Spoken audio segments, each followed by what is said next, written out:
সংসদ কমপ্লেক্সে এনডিএ সংসদীয় দলের বৈঠক। এনডিএ সাংসদরা ভারত মার্কিন বাণিজ্য চুক্তির জন্য প্রধানমন্ত্রী নরেন্দ্র মোদীকে উষ্ণ অভ্যর্থনা জানালেন।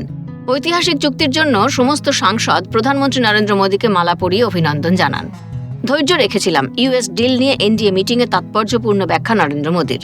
প্রসঙ্গত, সোমবার রাতে মার্কিন প্রেসিডেন্ট ডোনাল্ড ট্রাম্প ভারতের ওপর আরোপিত 25% শুল্ক কমিয়ে 18% করেন। এরপরে উভয় নেতা একে অপরকে ধন্যবাদ জানান। ট্রাম্প তার সোশ্যাল মিডিয়া প্ল্যাটফর্মে একটি পোস্টের মাধ্যমে একথা ঘোষণা করেন।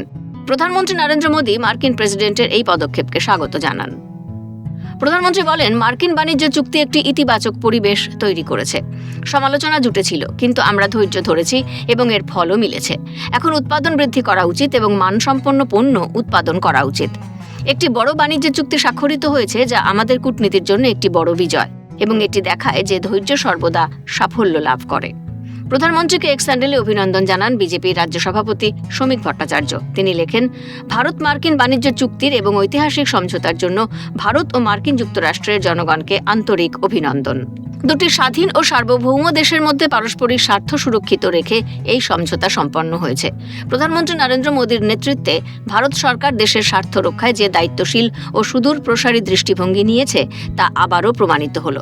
একই সঙ্গে মার্কিন প্রেসিডেন্ট ডোনাল্ড ট্রাম্পের নেতৃত্বে মার্কিন প্রশাসনের বাস্তববাদী সিদ্ধান্তেরও প্রশংসা প্রাপ্য। 50% থেকে 18% ট্যারিফ কমানোয় ভারতীয় রপ্তানি শিল্প, বিশেষত জুয়েলারি, বস্ত্রশিল্প ও ক্ষুদ্র ও মাঝারি শিল্প নতুন গতি পাবে। রপ্তানি বাড়বে, কর্মসংস্থান সৃষ্টি হবে এবং দুই দেশের অর্থনৈতিক সহযোগিতা আরও শক্তিশালী হবে। এই সমঝোতা শান্তি, উন্নয়ন ও পারস্পরিক সম্মানের পথে এক গুরুত্বপূর্ণ মাইলফলক। উভয় দেশের জনগণের কল্যাণ এবং এক সুন্দর পৃথিবীর জন্য এই সহযোগিতা ভবিষ্যতেও আরও দৃঢ় হোক। সূত্রের খবর, এদিন এনডিএ সাংসদদের প্রধানমন্ত্রীর বার্তা, সকল সাংসদদের সংসদে উপস্থিত থাকা উচিত এবং আলোচনায় অংশগ্রহণ করা উচিত। কেন্দ্রীয় বাজেট নিয়ে বিজেপির সাংসদদের নিজ নিজ এলাকায় সাংবাদিক সম্মেলনের নির্দেশ মোদীর। তাদের বাজেটের সাফল্য সম্পর্কে জনসাধারণের কাছে পৌঁছানো উচিত। চলতি বাজেট অধিবেশন শেষ হলেই করতে হবে এই সাংবাদিক সম্মেলন। সূত্রের আরও খবর, বাজেটে কোন রাজ্যকে কি দেওয়া হয়েছে সে বিষয়ে সামাজিক মাধ্যমে পোস্ট করতে হবে সকল এনডিএ সাংসদদের। প্রত্যেক রাজ্যে পৌঁছবেন একজন করে কেন্দ্রীয় মন্ত্রী।